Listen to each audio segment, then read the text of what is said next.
सध्या सुरू होणाऱ्या लग्न समारंभांसाठी किंवा सणांसाठी सोप्या पद्धतीने जुडा किंवा आंबाडा हेअरस्टाईल कशी करावी तेही अगदी 2 मिनिटांमध्ये. तर चला पाहूयात. नमस्कार, पुन्हा एकदा स्वाती स्टाईलमध्ये मनापासून स्वागत. आज बघणार आहोत काठपदराच्या किंवा सिल्क साड्यांवरती फेमस अशी आंबाडा किंवा जुडा हेअरस्टाईल. तर ही हेअरस्टाईल करण्यासाठी टाईमसुद्धा खूप कमी लागतो आणि सर्वांना जमेल अशी ही हेअरस्टाईल आहे. यासाठी मी समोरचे केसांचे 2 भागामध्ये पार्टिशन केले.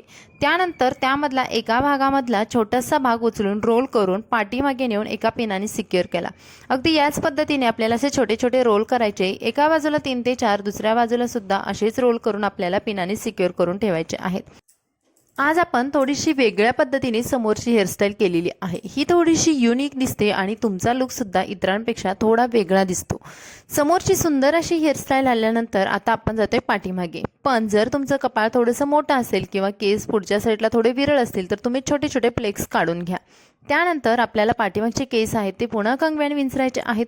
समोरचे जे केलेले रोल आहेत ते जास्त निसटू नयेत किंवा जास्त खेचले जाऊ नयेत याची काळजी घेऊन आपल्याला खाली एक पोणी बांधून घ्यायचे आहे. पोणीसाठी ब्लॅक कलरचे रबर वापराल तर अतिउत्तम, कारण हा रबर बँड पुन्हा केसामधून दिसत नाहीये. त्यानंतर मी ते घेतलेला आहे डोनट. आता जेव्हा केस मोठे असू देत किंवा पातळ किंवा दाट असू देत, डोनट वापरणं गरजेचं आहे. कारण लग्न समारंभांसाठी किंवा सणांसाठी आपल्याला मोठा आणि भारदस्त दिसणारा आंबाडा किंवा जुडा हवा असतो. डोनट 2 ते 3 बाजूने पुन्हा युपिनने मी सिक्युअर करून घेतला. ही पोनी डोनटमधून काढून घेतल्यानंतर दोन्ही बाजूला समान केस ठेवून दुसऱ्या एका रबर बँडने हा डोनट आणि केस सिक्युअर केले. आता दोन्ही बाजूला समान केस झाल्यानंतर आपल्याला एका बाजूचे केस घेऊन पुन्हा त्यांची वेणी बांधून घ्यायची आहे. वेणी नॉर्मली 3 पेड्यांची जशी बांधतो अगदी तशी बांधायची आहे. तर अशा पद्धतीची वेणी आपल्याला दोन्ही बाजूने बांधून घ्यायची आहे. वेणीचे खालचे टोक आहे ते छोट्या रबर बँडनी सिक्युअर केले तर आणखीनच उत्तम, कारण हे छोटे रबर बँड आपल्या हेअरस्टाईलमधून दिसत नाहीत. अशा पद्धतीने बघा मी 2 वेण्या बांधून घेतल्या. आता पातळ केस असतील तर आपल्याला अशा पद्धतीने पुन्हा हाताने ही वेणी आहे थोडी सैलसर करून घ्यायची आहे. म्हणजेच थोडे थोडे केस वरच्या दिशेने उचलायचे आहेत तर ही आपली वेणी मोठी दिसू लागते आणि त्यामुळे आंबाड्याला किंवा हेअरस्टाईलला एक छान सुंदर लुक येतो. आता तुम्ही बघाल पातळ दिसणारी वेणी किती मोठी दिसत आहे. तर असे छोटे छोटे टेक्निक वापरून आपल्याला आपली आंबाडा किंवा जुडा हेअरस्टाईल ही सजवून घ्यायची आहे.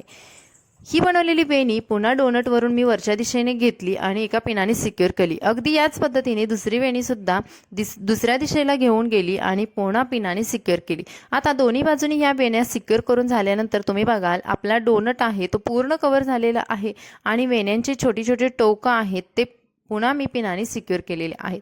आणि आता तुम्ही बघाल सुंदर अशी स्वतःच आपण करू शकणारी ही जुडा किंवा आंबाडा हेअरस्टाईल झालेली आहे. ही हेअरस्टाईल सजवण्यासाठी तुम्ही वेगवेगळ्या प्रकारचे ब्रॉच किंवा वेगवेगळ्या प्रकारचे गजरे, डुप्लिकेट गजरे सुद्धा वापरू शकता. मी ते कलरफुल ब्रॉच वापरलेला आहे आणि त्यानंतर एका साईडला असे 2 चायना रोज वापरलेले आहेत. यामुळे माझ्या हेअरस्टाईलला छान लुकसुद्धा आलेला आहे आणि थोडंसं मॉडर्नसुद्धा दिसत आहे.